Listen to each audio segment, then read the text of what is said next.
Ready? Yes. I, Yusef Salaam, I, Yusef Salaam, solemnly swear that I will support and defend the Constitution of the United States, that I will support and defend the Constitution of the United States, the Constitution of the State of New York, the Constitution of the State of New York, and the Charter of the City of New York, and the Charter of the City of New York, against all enemies, foreign and domestic, against all enemies, foreign and domestic, that I will bear true faith and allegiance to the same, that I will bear true faith and allegiance to the same, that I take this obligation freely that I take this obligation freely without any mental reservation or purpose of evasion, without any mental reservation or purpose of evasion, and that I will well and faithfully discharge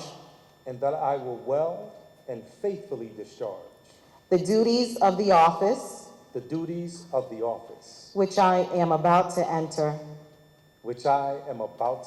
So help me God. So help me God.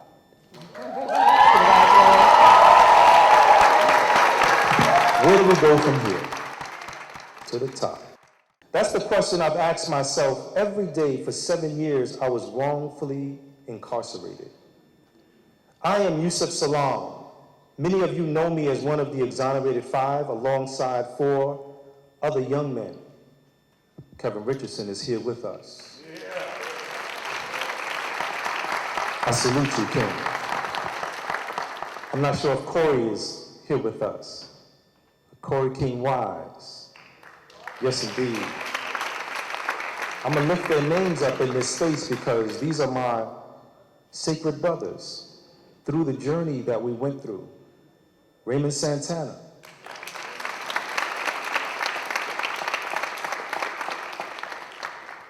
Antron McCray.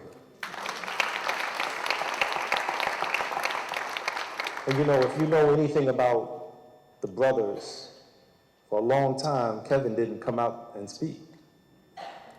But Kevin has found his voice. And he started a beautiful scholarship at Syracuse University to help people who are struggling to make a way. Using his voice and his influence to really change everything. Raymond Santana, he started a clothing line. A lot of people started buying the Brotherhood tee. He has a new line now called Drafted by God.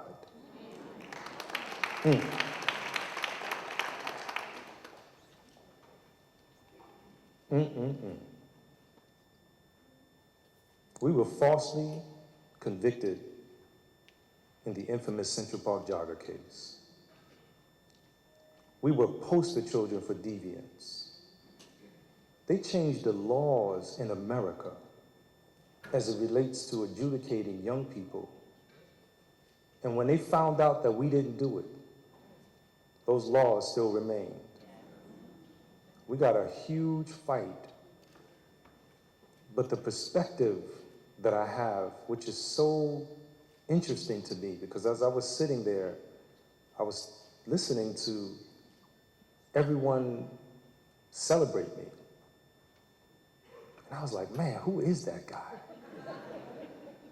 I really was.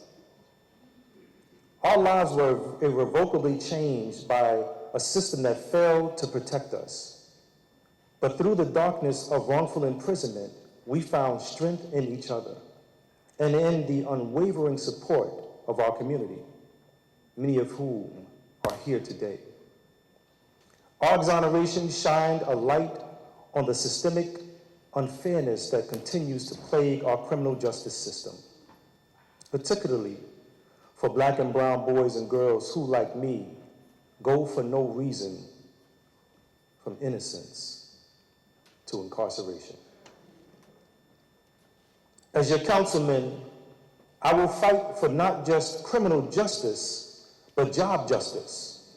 We're going to be able to put people to work and end the generational cycles of poverty. We have to do it. I'm going to be fighting for educational justice. You know, they base how many jails to build by the time our children in public schools are in the 3rd and 4th grade. We're going to break that generational curse.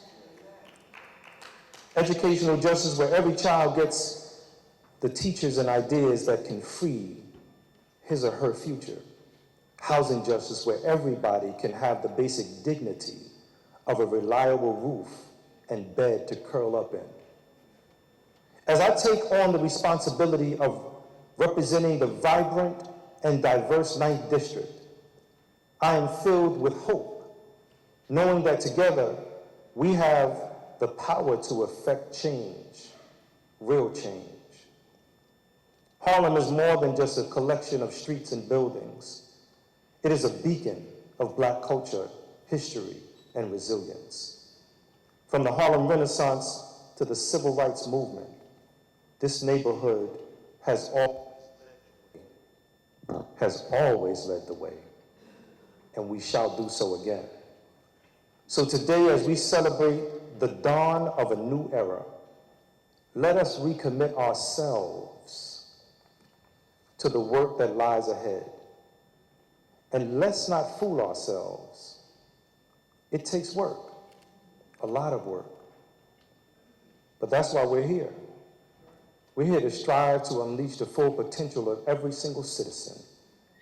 We who live north of Manhattan share the same dreams of our neighbors that live in the south of Manhattan. We want so many things, but most of all, just one. We want a chance. Here in Harlem, we're a family, and this campaign was certainly a labor of love. We are intentional about shaping the world we want to live in. And in these trying times, there are two things we know for sure. There's great change is coming to our community, and it is our responsibility to move as one Harlem to ensure that we reap all the benefits that we deserve. I remember many days at that courthouse. Mr. Salaam was there every day and never gave up on her son. And I thank God she lived to see the day he will put his hand on that Bible and be the councilman. He, from the first Black city councilman in New York, was Adam Clayton Powell. And if you go from Adam Clayton Powell to Yusef Salaam, you know the journey that we've come. So you sit in a great seat, Yusef, but you've earned that seat. And as God would have it, you're on your way to the city council, and Donald Trump is on his way to the courthouse you were in. There's a big change that's needed.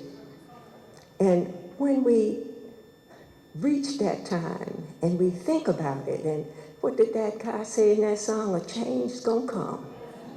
And we gotta hold on and wait for that change, and we've been fighting so long for it.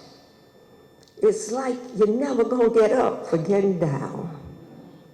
But we're gonna pray, and sometimes you have to do more than pray, because prayer can be enough, but prayer and work helps change things, and you can be a part of that change. Because the change man, as I have said, is here. But we have to work with him. I had to explain to Yusef the other day how, this was his first year. Next year would be his second year. And he either have to be in or out. At the end of that year, somebody else would take his place, or he had to be doing stuff where people would vote for him, because it's like a continuous circle that we're in and that he's in. And part of that circle is reaching out to your community and making sure that your community is aware that you are doing things for them. And the other part is that the community helps you to do those things. No man stands alone. The 12th surah, or the 12th book of the Quran, is named Surah Yusuf. And in Surah Yusuf is the Quranic narrative of an innocent young man who had a dream, who had a vision, and who, as the result of the gifts bestowed upon him, had to go through a mighty ordeal. And Almighty God brought him through that mighty ordeal and elevated him to heights that he never could have dreamed of when he was a child. And this is a day of hope. It's new. This is a brand new awakening. Politically, it's a new day. It's an absolute new day. And quite frankly, we have to change the paradigm on how we do some politics uptown in Harlem. I don't know if any of you saw yesterday the way he conducted himself at his first public hearing for the Public Safety Committee. He conducted himself with dignity and truth. Councilmember Salaam is such an important voice in our council and in our city. His story and his grace and perseverance in the face of adversity is one of inspiration to the people in the village of Harlem that raised him and really all of New York City. After 7 years, as we know, of being wrongfully incarcerated and demonized, Councilmember Salaam has utilized his voice to advocate and to fight for others. Most people can't imagine enduring what he and our 4 other brothers experienced, but he has demonstrated so very clearly that he knows there are so many that look like him having similar experiences of injustice. That is why, brothers and sisters, I found it so important to appoint him to succeed me as the Public Safety Committee Chair of the New York City Council. To be run over by the spiked wheels of justice, as Councilmember Salaam describes it, and come out dedicating to fighting for others, speaks to who he is as a person. His is a voice of moral clarity that should stir our city, our state, and our entire nation to be better and adopt a vision of collective justice and safety. Councilmember Salaam has shown us what it looks like to transform pain into purpose. Yusef! Won't he do it? Woo! Allahu Akbar. God is great. But God. That's amazing, man. That's amazing.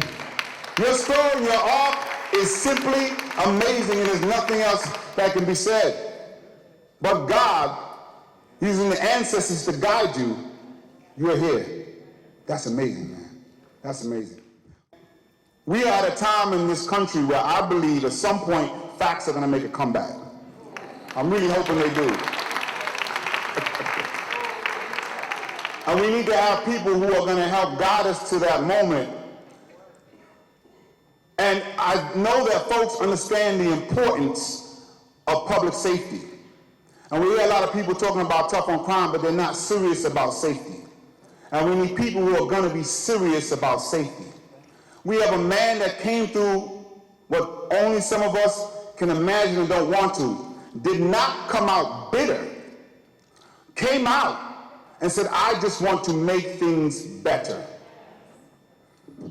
We understand what public safety means. And I'm so proud to be in community with somebody that understands what public safety means, who can say that I understand that law enforcement have a role to play, but if they could solve it alone, they would have a long time ago. And that villages like Harlem need more than just law enforcement, and that if people around this city had the access to the housing, the education, the health care, the mental health services, the social workers and nurses in schools, public safety will look a lot different. Being the chair of public safety, that's a voice throughout the city of New York. But the privilege that we have here locally is having a leader and a voice who can continue to work on long-standing issues with a new perspective, whether it is affordable housing, and we know that's important, but maintenance and the upkeep of existing housing is equally as important. We know that small businesses need the support. We cannot just continue to be smoke shops. We have to be able to provide businesses to local people with the resources so that this community can continue to thrive. We must invest in our children. And we know he's a family man with 10 children. We know that. But to help our young people know and to see the opportunities, being young, gifted, and black, and having a chance. And how do we know he will be such a voice and a leader? Because of his own lived experiences. As it has been mentioned, the perseverance, the resiliency, and the love, being better, not bitter. All of this speaks to the hope that we have here and willing to share it with everyone throughout the city. I want to acknowledge someone who's here who's also very inspiring, Mr. Kevin Richardson, who's a fellow member of the exonerated South. A half a century in which he overcame more challenges and more injustice to arrive here to become a member of the New York City Council. When I think about what Dr. Salaam is going to do in the next half century of life, it's mind-blowing. It is truly mind-blowing. I'm thinking of this leader who 35 years ago was absolutely slandered in a bunch of newspaper ads bought by a two-bit real estate mogul. And today, we're swearing in Dr. Yusef Salaam to be a member of the New York City Council. And I don't like to say his name, so the two-bit real estate mogul, 91 criminal indictments. And also, by the way, he's about to lose his real estate empire in New York, thanks to the brave, fearless Letitia James, Attorney General of New York State.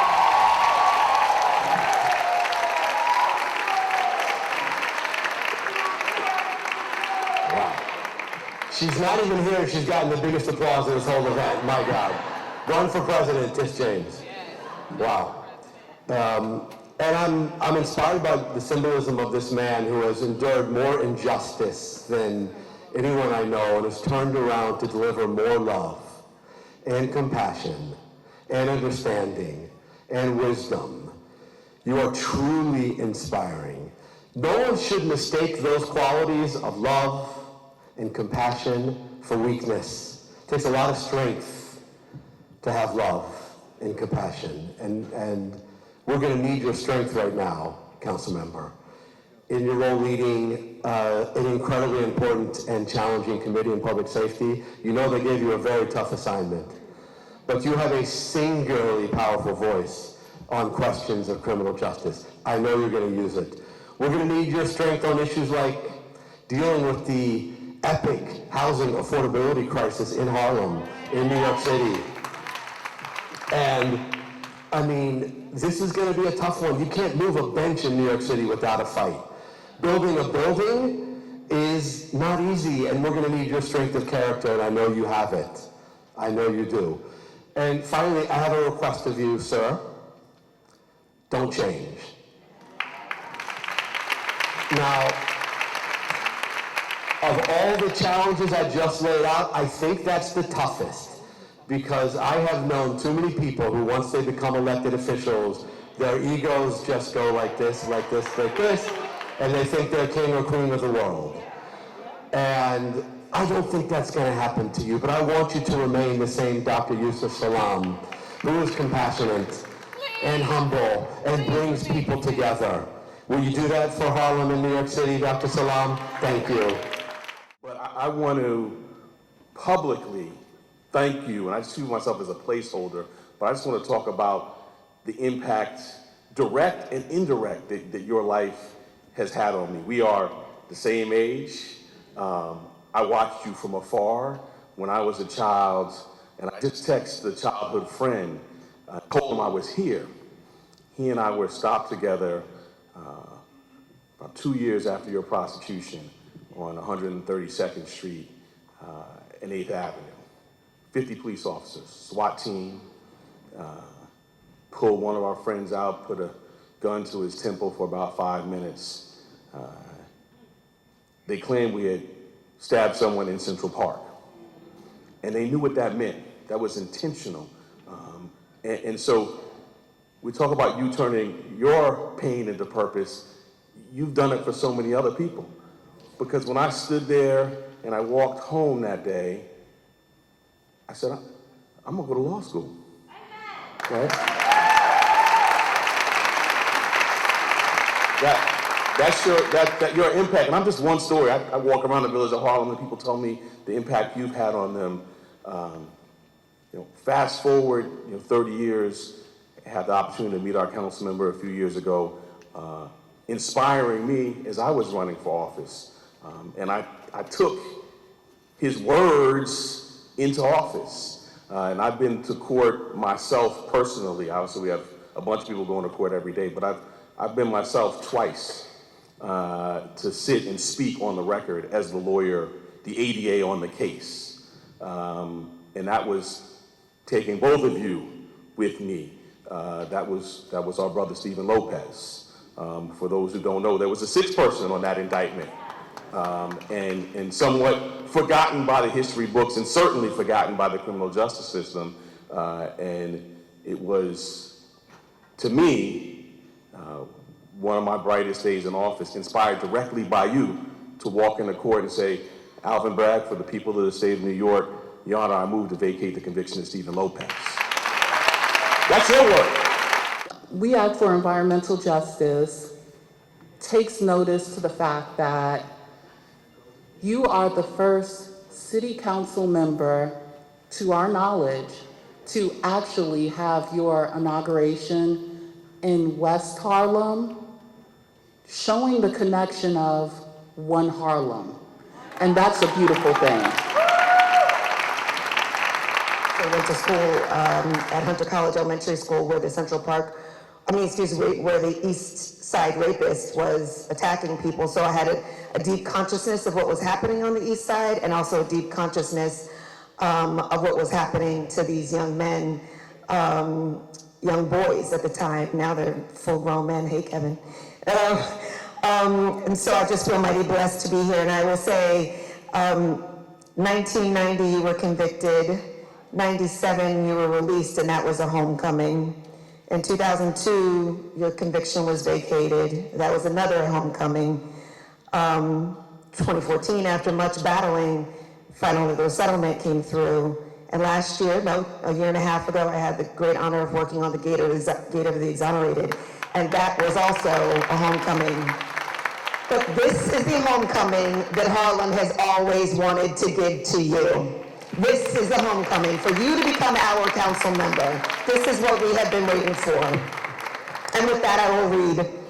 Dear Councilmember Salaam, it is with immense pride and heartfelt congratulations that I extend my blessed wishes to you on your inauguration as our prestigious New York City Council member for District 9, a district that I have had the honor of serving for nearly 11 years. Your journey to this position is a testament to your resilience, dedication, and unwavering commitment to justice and community service. Your appointment as the chair of the Public Safety Committee is a significant milestone for not only for you, but for our community. I'm confident that under your leadership, the committee will make great strides in enhancing the safety and well-being of all New Yorkers. As the first Black woman to ever serve in leadership in the New York City Council, I know firsthand the challenges and opportunities that lie ahead. Your remarkable journey from being a member of the Exonerated Five to distinguished leader of our community is an inspiration to us all. It is a powerful reminder that with courage, determination, and commitment to justice, we can overcome even the most daunting obstacles. As I approach my retirement from the New York State Assembly at the end of this year, I do so with a sense of fulfillment and gratitude. It has been an honor to serve our community and to witness the emergence of leaders like you who are dedicated to making a positive impact. Please know that my support and best wishes are with you as you embark on this new chapter of public service. I'm confident that your leadership will bring about meaningful change and continue a legacy of progress in District 9. Once again, congratulations on your well-deserved success. I look forward to seeing all that you will accomplish in your new role. Grace and Godspeed. Inez E. Dickens, New York State Assembly Member, Senate 70th Assembly District. Thank you. This young man here was one of my younger homies. And we always, because being older than them, we always yelling at them. And I saw everything, I was there. And he went through what he went through. But I'm gonna tell you one thing, and if anybody knew Mr. Salaam, you already knew this one thing. He was always gonna be here, the road was just a little curvy. He was always gonna be this guy. If you knew his mother, you already knew he was gonna be this guy. With that being said, there's no way that I could not be here tonight. There's no other place in the world that I would rather be than right here, right now. Because I am from Harlem, he is from Harlem. If you're from Harlem, put your hand in the air. So with that being said, Kevin Richardson, where are you, sir?